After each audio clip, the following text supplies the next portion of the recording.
Welcome to Sputnik, orbiting the world with me, George Galloway. And me, Gayatri. Lou, skip to my Lou Macari. I've sung that in Glasgow and Manchester, at Wembley and Hampden Park.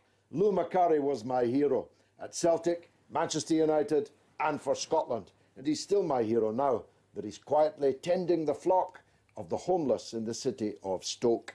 It's a delight and an honour to welcome him on board the Sputnik. Lou. Thanks, George. Do you miss it? The roar of the grease paint, the smell of the crowd, as they say?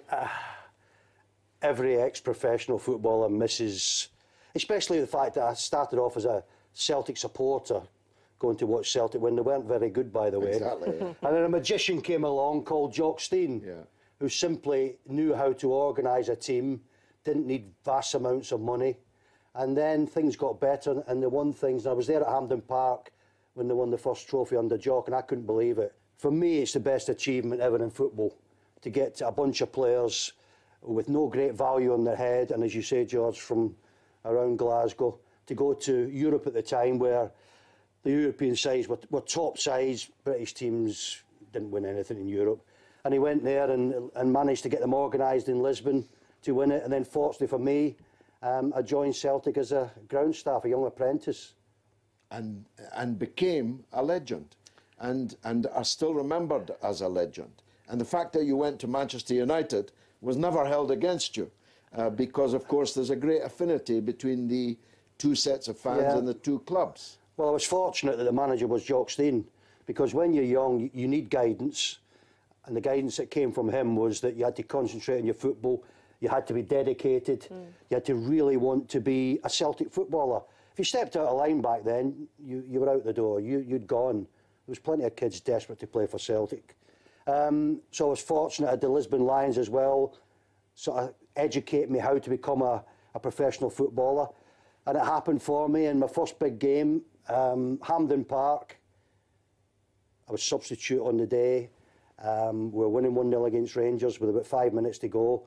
Rangers equalised, and before me I could see my Scottish Cup winners medal disappearing. But it went to a replay. There was 128,000 people at the game, and the replay on the Wednesday night, it was the same, 128,000. The only difference was, for some unknown reason, the manager decided before the game I would play, not be substitute. He picked me, I played, scored the first goal. We eventually won the cup. Probably the best moment of my career, because it was so early on in my career. And after the game, I remember going back home with my mum and dad to Paisley, and then I lived in Largs. But in Paisley, we stopped at a fish and chip shop.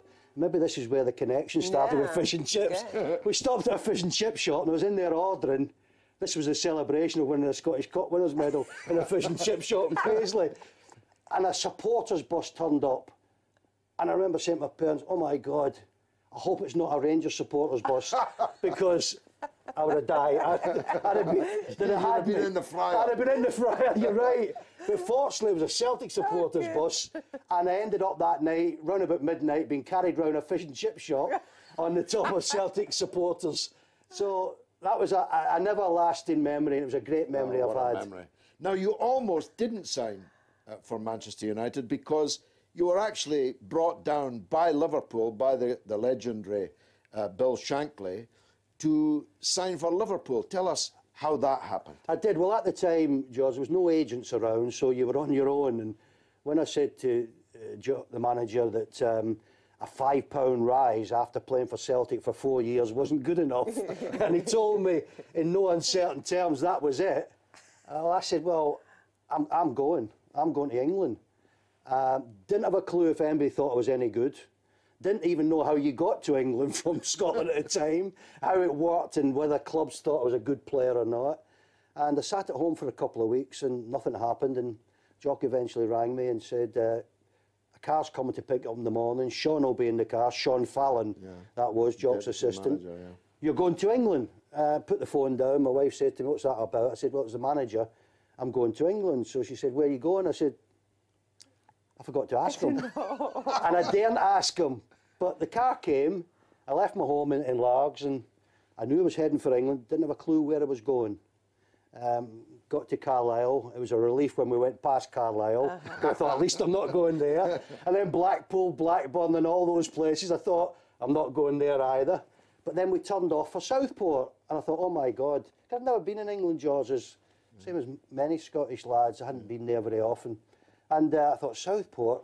Stopped at the Prince of Wales Hotel in Southport, and Sean said, we're only stopping here for a cup of tea and a sandwich, then we're moving on. And that was a great relief to me when he told me that I was moving on from Southport. 20 minutes later, it's Liverpool. It's through the gates at Anfield. FA Cup tie on that night, and it's Bill Shankly. And of course, his reputation, if you're a keen football fan, you know about Bill Shankly's reputation. A bit like Jock, fiery, competitive, no-nonsense manager. And went and spoke to him. He offered me the terms. I was on £50 a week at Celtic, and Jock had offered me 55, and I nearly collapsed when he offered me £180 a week. And I thought, wow, this is living. This is it. and at the time, the other perk for any player moving, you got 5% of the transfer fee. So I took up the courage to ask Mr. Shankly, how much am I costing you? And he said 180,000. And I quickly worked out that meant £9,000 for me.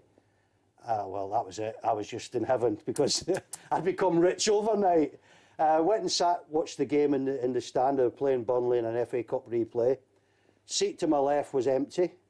The rest of the director's box was full. And right on kick-off, Pat Creran, who was assistant manager at Manchester United, come in, sat down beside me, recognised me because I was a Celtic player, he was a Celtic man, and said, what are you doing here? And I said, signing for Liverpool. Don't, he said. We'll sign you at Old Trafford. Tommy Dock was a manager.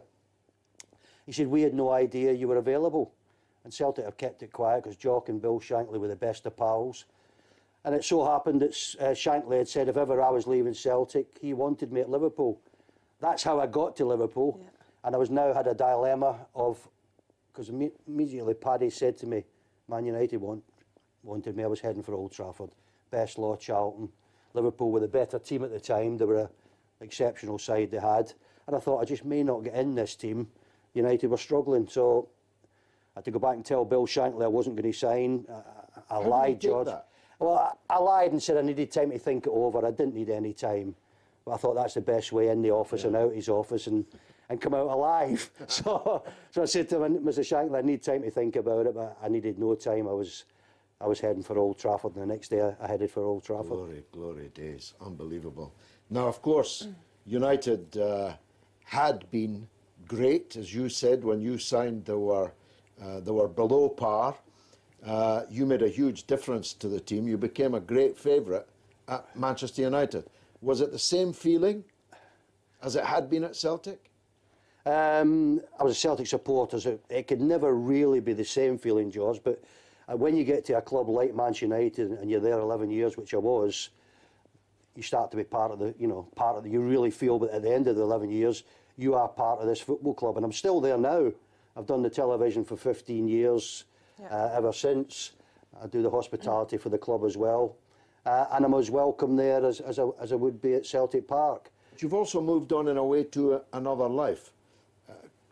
When I learned a little while ago, actually, about the work you're doing with the homeless in Stoke, I was amazed because it's not the kind of thing that ex-footballers nowadays, flash, very, very rich, would generally end up doing. Tell us how you got into that and what it is that you're doing. I just read in the local paper, George, about the homeless situation in Stoke-on-Trent, and sometimes when you read the papers, you can believe some of it and others. So I thought, well, I'll go into Stoke myself and I'll see what it's like. So I went in one night, parked the car, got out of the car and saw 3 homeless people outside the Royal Bank of Scotland, funny enough, on one side of the street, and there was a pub on the other side, a walkabout bar, Australian bar, I think that is. 5 or 6 of them outside there. Just started chatting to them. Some were Stoke supporters, remembered me from Stoke as the manager. Some were Port Vale supporters and obviously spent most of the time arguing with me about Port Vale. So it was quite an interesting evening I had, and I asked them how they had managed to get where they are and what had happened to them. And everybody had a different story. A lot of the stories were about relationships and not about drugs and alcohol. It was about relationships having gone wrong for whatever reason, not seeing their children, and then they turned to drink, turned to alcohol, and it had spiralled out of control. So I just thought, well, I know some people in the council. One gentleman in particular who used to be a sports journalist, used to come and see me at Stoke. Anthony's name is. I thought I'll go and see him. And I simply went to him and said, look, I was in Stoke the other night and Hanley and one or two other places. You've got lots of homeless people. Have you got an empty building? As a matter of fact, I said, I know you've got an empty building. First thing we need to do is get a roof over their head. And the second thing is give them that safety, which when I was talking to them, they were saying that they feel unsafe on the streets because people do lots of funny things to them when they kick them and when they're lying there at night, and sometimes do worse things than that, urinate on them. And I thought, we can get them safe, get a roof over their head. And I asked the council for that, and they agreed to do it. And we got up and running, and it was as simple as that, George, that I realised I had a bit of spare time where I could do something for them.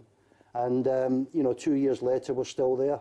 How can people help that? I mean, do you accept donations? Do you need anything that anybody watching this could do to help you? You can always accept donations because obviously funding is becoming a lot tougher.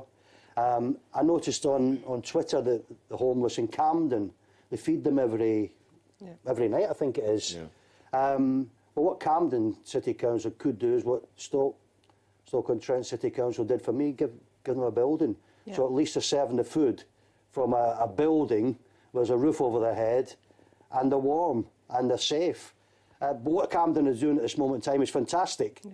They're feeding them, the volunteers are coming out at night, but you know, they can, I'm sure, find a building somewhere.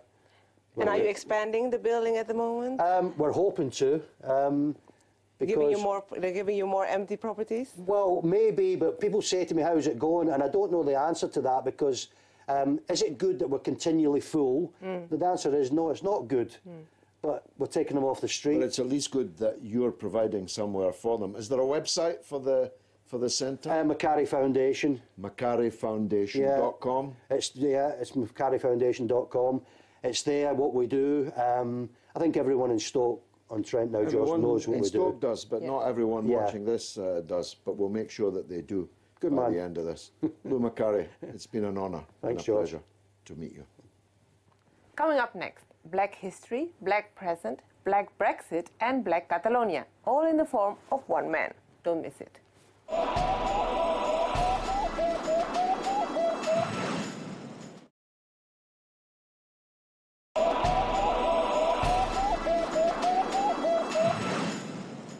Welcome back to Sputnik. The black present isn't a million miles from the black past in countries like ours. Slavery is no more, well, not quite, but its scars have not healed.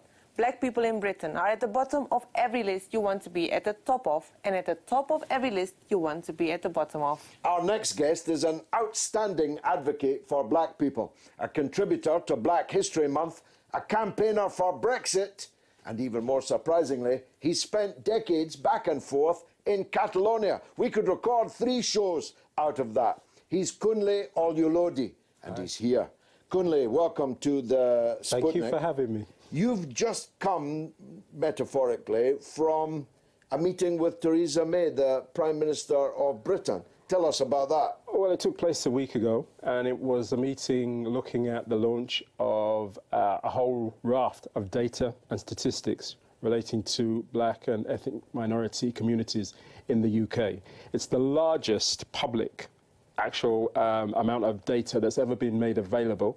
A lot of it, I should say, isn't new, but it's the first time that it's been assembled all in one place, and it's also referenced by region. And there's some interesting contrasts and cross-tabulations in terms of what it says about the state of race relations in Britain. Was she convincing? I mean, she highlighted these kind of issues on the steps of Downing Street when she went in for the first time as Prime Minister. she seemed to have forgotten that she'd been the Home Secretary presiding over the very thing she was now condemning. This length of time on in her premiership, is she convincing? Well, those of us that remember the white vans and immigrants go home kind of saga were sceptical.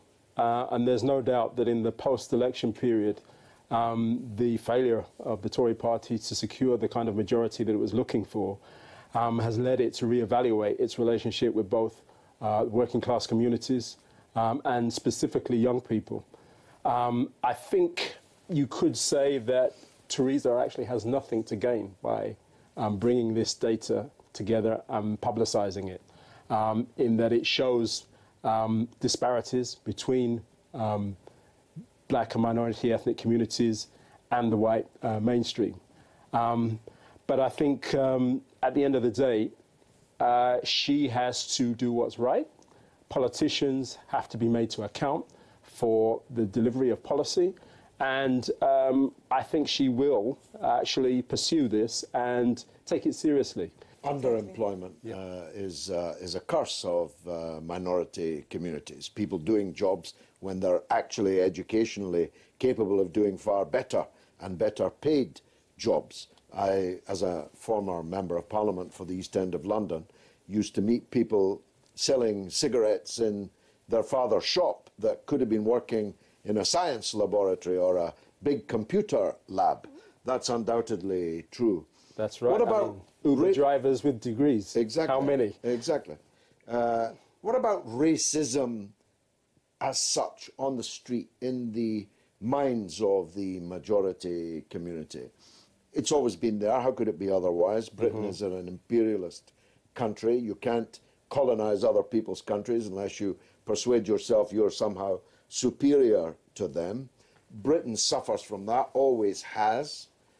But as I'm fond of saying, if you think Britain's racist, you've never lived in France.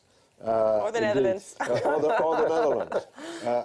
Am I right, or am I fooling myself about that? No, I think you're absolutely right. But in terms of my social circle and political circles, it's quite controversial to actually say that things have improved. I actually, the weekend before I met with the Prime Minister, I met Luther Blizzard, the old Watford striker, over in North London. And he was describing to me what it was like for him as an apprentice footballer at 17 years old, going out on a Tuesday afternoon at 2 o'clock at Millwall and getting absolute dog's racist abuse. And then he made the point, he said, you go back to Millwall today, its anti-racist policies are exemplary, probably the best in the country of any football club. And, you know, Heather Abbats and people like that who've gone in there into the boardroom, they have turned things around. So the idea that there is this situation in Britain where race relations have stayed at the same or not improved because we talk about the post-Brexit era, we talk about the spike in hate crime, we talk about the impact of Donald Trump, and just the general atmosphere worldwide seems to be an emergence of a kind of a racist furore, which has created a picture, I think, in a lot of people's minds, people who are not necessarily even that political, that the situation actually is more racist now than it's ever been. And I don't think that's the case. No, I'm certain that that's not the case, especially amongst younger people who recognise the absurdity of racism. How could it not be when they are at school with people of different backgrounds and they are socialising with people of different backgrounds? So someone, even say my oldest child's age, in her early 30s, her friends, her circle is multiracial, multi-religious, multi-ethnic, and that's true in many, many places. Which is not to say that racism doesn't exist, but it's to contest the fallacy that Brexit has somehow made Britain a more racist country than it was before. It was racist to a point before, and it's racist to a point now. Agreed. Now, you, like me, were a campaigner for Brexit. It was my case, I think it's also yours, that that racism that existed while we were in the European Union, before we joined it, and will after we've left it. There's no direct correlation between these two things. Well, as somebody who actually has lived in Spain and in the Catalan region, I've been able to look at these things and see how the EU has impacted on the economy of both Spain, and through friends in places like Greece and Cyprus, also get feedback, not just in the run-up to the referendum, but for years. And to see how those countries struggled economically, having their economies tied to the basically the Deutschmark, is really something that opened my eyes to the problems of EU membership. The idea of further political integration through Maastricht, I think has created problems which we're now beginning to see coming to the surface. What surprised me was that so many left-leaning liberal critics of the EU did not actually follow through when the question of the referendum came, and saw it much more not as a political issue, but as a cultural issue. i.e., I'm not going to associate with Nigel Farage because I don't want to be associated with that, regardless of the political principles at stake. I'm not going to be associated with all these right-wing backwoodsmen, regardless of what I might think about the EU. And so people fell in line behind basically a cultural platform rather than a political one. And it was difficult for people like you and me, BMEs, to be also on the Brexit side. Well, yeah, I mean, to hear Dennis Skinner a few weeks ago being described as a scab for voting on the government, for simply following through on what had been democratically voted on, I was speechless. Yeah. I mean, Dennis Skinner, a scab. Well, it's as well, thank God in a way, that Mr. Ben is no longer with us, because he'd be horrified at the number of people who used to hang on his coattails, as I did myself, who now describe a substantial part of his life's work as a thoroughly reactionary idea. Mr. Ben was against the EU for all the good and right reasons.